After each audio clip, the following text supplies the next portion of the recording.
ഇതൊക്കെയാണ് പെണ്ണ്. എന്തൊരു സ്ട്രക്ചറടേ.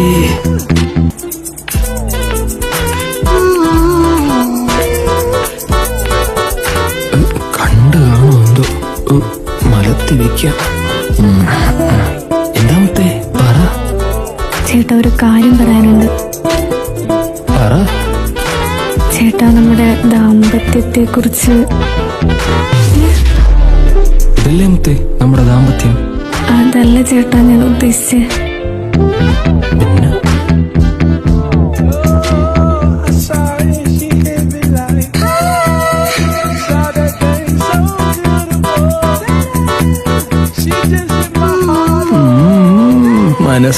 മനസ്സിലായി ചെടുക്കോയല്ലേടി കള്ളി.